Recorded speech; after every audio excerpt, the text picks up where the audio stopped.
Gracias, Carmen,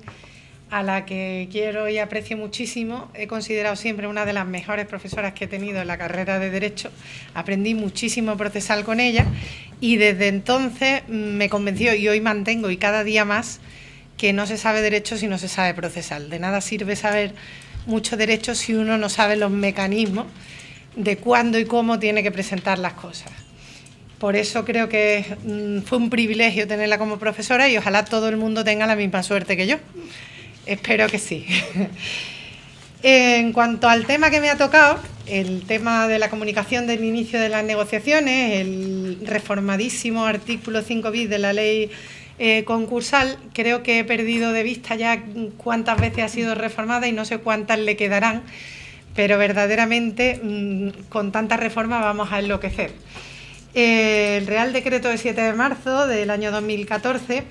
pues cuando salió leí muchos artículos diciendo que era un cambio revolucionario, que trataba de introducir mecanismos de gestión extrajudicial de situaciones de insolvencia en España que existían en los países de alrededor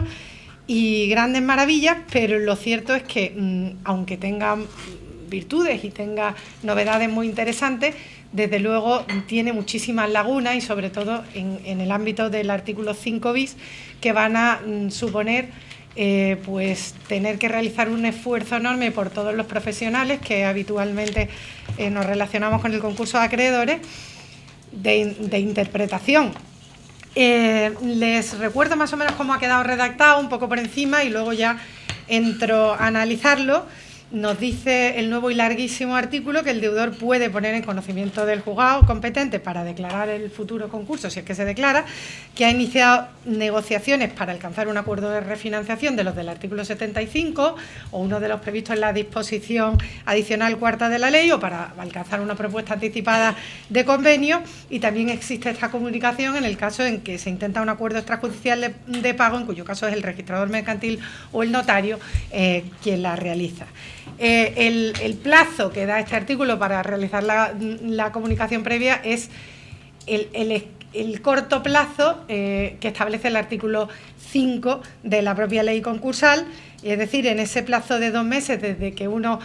conoce que está en situación de insolvencia o que debió conocerlo, tiene que realizar esta comunicación y a partir de ese momento no será exigible el deber de solicitar la declaración de concurso voluntario. Además, el legislador sigue poniendo en manos del secretario judicial el que ordene la publicación en el registro público concursal del extracto de la resolución, aunque en el caso del acuerdo extrajudicial de pago será el notario registrador quien ordene esta publicación. Pero el deudor puede solicitar el carácter reservado y que, por tanto, no se publique en dicho registro. En este plazo, y aquí hay la novedad, desde que se presenta esta comunicación del 5 bis hasta que se formaliza el acuerdo de refinanciación del artículo 71, se admite a trámite la providencia, se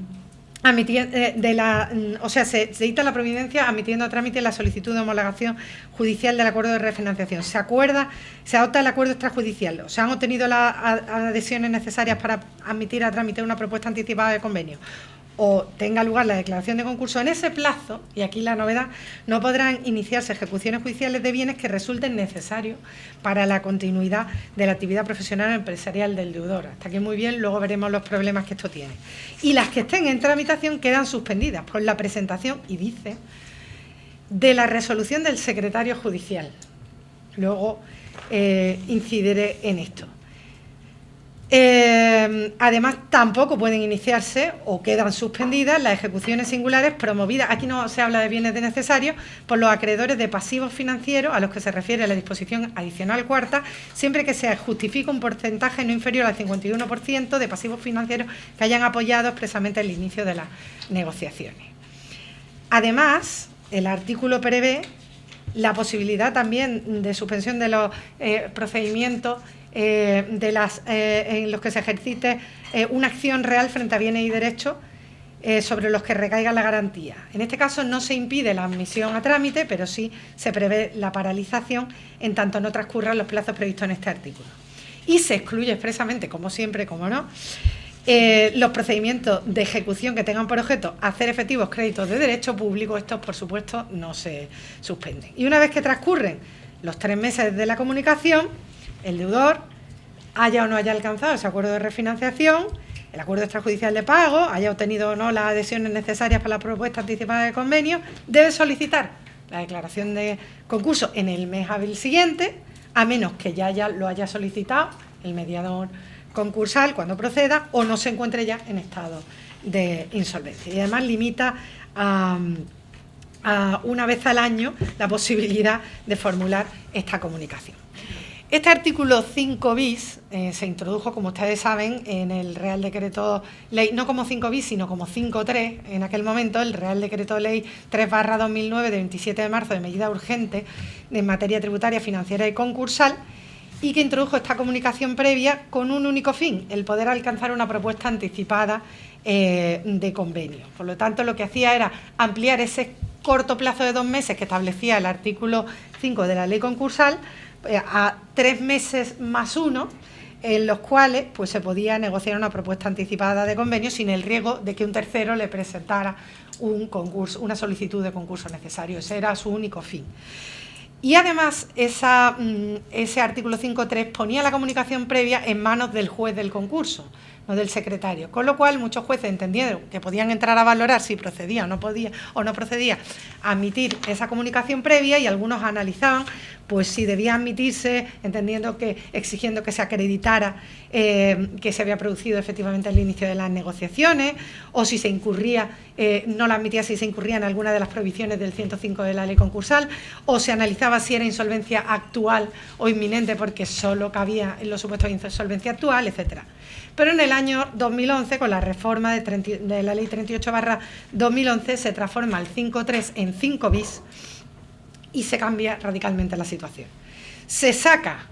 y esto lo cuento porque luego va a tener consecuencias respecto a la última reforma, del ámbito de decisión del juez y se lleva a la mesa del secretario, que es el encargado de dejar constancia de esta comunicación, tratándose que no nos metiéramos en el contenido ni en analizar nada, sino que fuera algo como un poco automático. Y se extendía el objetivo de la comunicación previa, ya no era solo para negociar una propuesta anticipada de convenio, sino también para facilitar la obtención de un acuerdo de refinanciación. Y extendía su ámbito, pues la podía pedir no solo el que estuviera en situación de insolvencia actual, sino el que estuviera en situación de insolvencia inminente. Y luego desaparecía además la obligación de, una vez transcurrido el plazo, presentar necesariamente concursos a acreedores, sino que solo tenía que presentarlo el que siguiera estando en situación de insolvencia, lo cual tenía lógica, puesto que ya uno de los fines era obtener ese acuerdo de refinanciación. Pero el 5 bis seguía dando sus problemas, porque hay quien lo utiliza como un mecanismo dilatorio que presentaba sucesivas comunicaciones de 5 bis. La reforma de la Ley de Emprendedores, la 14/2013 de 27 de septiembre, ya introducía ese nuevo tipo de comunicación previa, que en el supuesto de negociación de acuerdo extrajudicial de pago por parte del notario o el registrador que nombraba el mediador concursal. Y ya llega la última reforma de 7 de marzo, Real Decreto Ley 4/14 de 7 de marzo, publicada en BOE sábado por la mañana de 8 de marzo, que modifica el 5 bis. Y no solo eso, por supuesto, el 71 bis 1 y la disposición adicional cuarta, que ha llegado un momento en que cada vez que lo leo inmediatamente tengo que tomarme una aspirina porque me cuesta muchísimo trabajo entenderlo. Este Real Decreto se titula de medidas urgentes en materia tributaria, financiera y concursal ante la evolución de la situación económica. De nuevo, una reforma urgente que trata de evitar que lleguemos a la situación de concurso y que los institutos preconcursales sirvan para algo y no terminemos como termina el 96% de los concursos, en liquidación. Y según la exposición de motivos de esta reforma, se pretende mejorar el marco legal preconcursal de los acuerdos de refinanciación y mejorar la posición patrimonial del deudor. La cuestión es, ¿lo logra o no lo logra? para nuestro excompañero juez de lo mercantil y actualmente letrado, Blas Alberto González Navarro, al que respeto y admiro muchísimo, tras esta reforma y la de la ley de emprendedores, nos encontramos con dos tipos de comunicación previa: la voluntaria, es decir, la que pide el propio deudor, y la remitida de modo imperativo en los supuestos en que el notario del registrado, al designar al mediador concursal,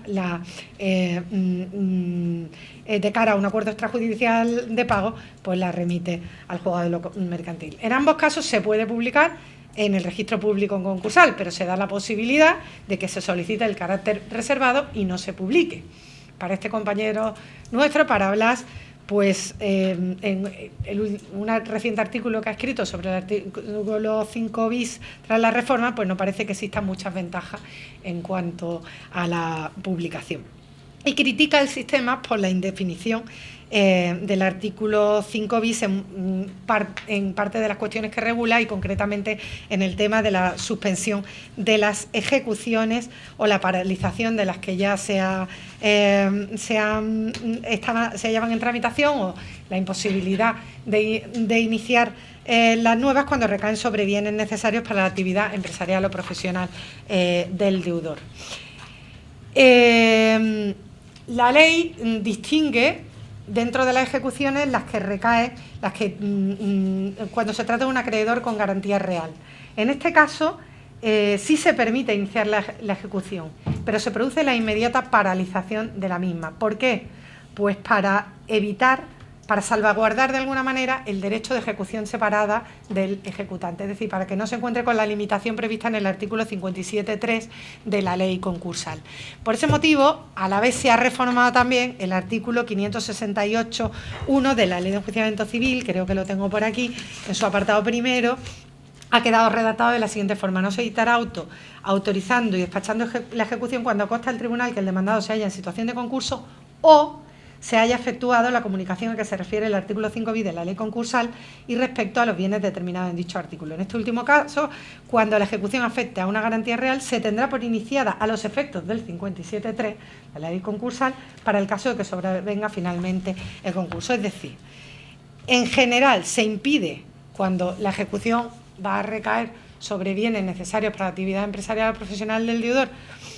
que se dicte auto despachando ejecución,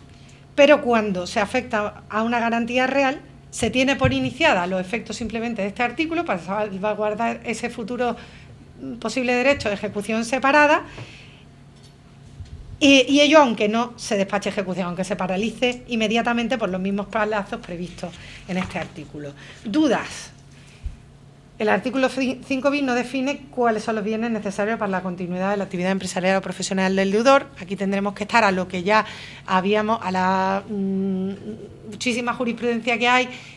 que distinguía entre afección y necesidad, cuando los dos conceptos estaban dentro del artículo 56 de la ley concursal, y a eso echaremos mano. Tampoco concreta si es el juez quien tiene que pronunciarse sobre esto, y tampoco concreta qué juez,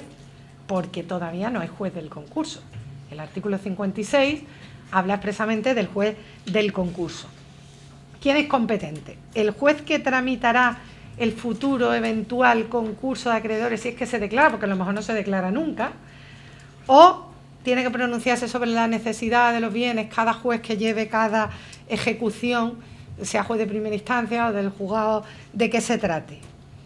Y además no se fijan qué criterios tiene que tener en cuenta el juez para resolver sobre esa necesidad. He leído un artículo interesante de una letrada, señora Cámara Lemus, que decía que el juez competente debería ser el juez de lo mercantil al que se presenta la comunicación previa. Pero ella misma dice en su artículo que se cuestiona esta solución, porque eso sería atribuirle más competencias de las que le atribuye la propia ley concursal y la ley orgánica del Poder Judicial. Y en este tema les recuerdo que las competencias que se le atribuyen al juez de lo mercantil son muy limitadas, y que cuando se introdujo el 86 ter de la ley orgánica del Poder Judicial se establecieron concretamente qué competencias se le atribuían a los juzgados de lo mercantil, que no eran todas las propias de la materia de derecho mercantil, y se le admitían otras que no eran propias del derecho mercantil, sino del derecho civil, pero estableciendo claramente qué se le atribuía y estableciendo el carácter residual de los juzgados de primera instancia para conocer del resto de la materia. El problema que se nos plantea aquí es que luego nos vamos al artículo 8 de la ley concursal, que regula todas las competencias que tiene el juez del concurso, y desde luego no parece que se nos atribuya esta competencia, entre otras cosas porque no hay juez del concurso. Sin embargo, pese a esto, Blas, en su artículo que antes he citado, entiende que, pese a que el legislador mantiene intacta la competencia del secretario judicial para resolver sobre la comunicación previa, este no puede resolver sobre si los bienes afectados por las ejecuciones pendientes o a los que puedan afectar las ejecuciones futuras son o no necesarios para la continuidad de la actividad empresarial o profesional, y que sobre esta materia tiene que resolver el juez, limitándose el secretario a dejar constancia en la comunicación previa, poner de manifiesto los efectos legales que ésta tiene. Entiende que sería necesario que posteriormente el juez de primera instancia paralizar el procedimiento. Yo desde luego entiendo que los jueces de primera instancia que estén ejecutando, los del juzgado que corresponda, que tengan una ejecución en el momento en que tengan en su mano esa resolución del secretario judicial, teniendo por comunicado con los efectos del 5 bis, deberían, desde luego, a prevención, empezar suspendiendo hasta tanto se determine si los bienes son o no necesarios para la actividad empresarial o profesional del deudor. Y él entiende que ese juez, que puede ser el juez de primera instancia, debiera entonces preguntarle al juez de lo mercantil si estos bienes son o no necesarios para la actividad empresarial o profesional. Con lo que el juez de lo mercantil sería en última instancia el que, en todo caso, se pronunciaría sobre esta necesidad. Pero el problema está cómo se pronuncia el juez sobre una necesidad de unos bienes con la escasa información que se da en un escrito con la comunicación previa del 5 bis, sin traslado y alegaciones a los afectados y concretamente a los ejecutantes. Una solución distinta ha dado el juzgado de lo mercantil número 1 de Granada, que está por aquí sentado don Enrique San Juan, compañero de profesión y especialista, juez especialista en lo mercantil, que en auto de 17 de marzo de 2014 resuelve esta cuestión, y lo que hace es que en el propio auto declara tener por hecha la comunicación con todos sus efectos, el carácter reservado de la misma, resuelve sobre ese tema, y manifiesta que se tienen por declarados en la comunicación que determinados bienes son necesarios. O sea, no declara que el bien, no resuelve sobre si el bien es necesario o no, sino que pone de manifiesto que en la comunicación se dice que esos bienes son necesarios y ordena directamente la suspensión de una ejecución en concreto que recae sobre dicho bien. Ello, me imagino, aunque se lo podemos preguntar después a él, sin perjuicio de que posteriormente se plantee la cuestión de si efectivamente este bien debe o no considerarse necesario, con los correspondientes traslados a los afectados y resolución del juez. Sin embargo, este criterio no es unánime. Aquí, como existen lagunas en el 5 bis, pues cada juzgado está resolviendo cosas distintas. Y así otro compañero nuestro, Carlos Nieto Delgado, magistrado titular del Mercantil 1 de Madrid, que ha escrito un magnífico artículo que les recomiendo, La comunicación del 5 bis y el síndrome de Munchausen, que entiende, bueno, distingue por supuesto los dos supuestos de paralización o suspensión de las ejecuciones, el supuesto en que recae sobre bienes necesarios para la continuidad de la actividad empresarial o profesional, y el otro supuesto, el caso en que el ejecutante sea titular de un pasivo financiero en el sentido definido en el artículo, en la disposición adicional cuarta. Respecto del primero, que es el que más problema plantea, considera que se prevén unos efectos demoledores, la posibilidad de suspender o paralizar ejecuciones durante todo este plazo del 5 bis, sin que siquiera el comunicante tenga que acreditar que se encuentra realmente en situación de insolvencia. El segundo problema que se plantea es que de la lectura del artículo parece extraerse que es el secretario judicial quien tiene la comunicación sobre su mesa y el que tiene que limitarse a dejar constancia de la comunicación con los efectos genéricos previstos en la ley. Es que si uno se va al artículo dice expresamente la resolución del secretario judicial y una y otra vez, ¿no? Por lo tanto, en principio de esto y del 568 pudiera extraerse que es el juez de primera instancia el que tiene, bueno, por supuesto el que tiene que decidir si suspende o no su ejecución ya iniciada, pero la madre del cordero es si tiene que decidir pronunciarse también o no sobre la necesidad de los bienes. Y para Carlos Nieto este es un tema que desde luego no está claro en absoluto. Él considera que es demasiada tarea para el sufrido juez de primera instancia. Desde luego mi opinión es que tal como están las cosas en el marco jurídico que tenemos actualmente, en principio yo creo que es el juez que lleva la ejecución el que tiene que resolver sobre si suspende o no la misma, y entiendo yo, aunque desde luego con miles de dudas, porque no está la cosa clara en absoluto, que debiera ser también él el que resolviera sobre la necesidad o no de los bienes. La solución a mí, gustarme no me gusta, creo que el legislador debiera haber hecho las cosas de otra manera y ponerlo claro, pero con el tenor del actual artículo 56 de la ley concursal, del artículo 8, del propio artículo 5 bis y de la ley de enjuiciamiento civil, es que no veo cómo encajar que el juez resuelva sobre algo que el propio artículo 5 bis no contempla porque no menciona en ningún momento al juez, habla claramente de resoluciones del secretario judicial, resolver sobre una necesidad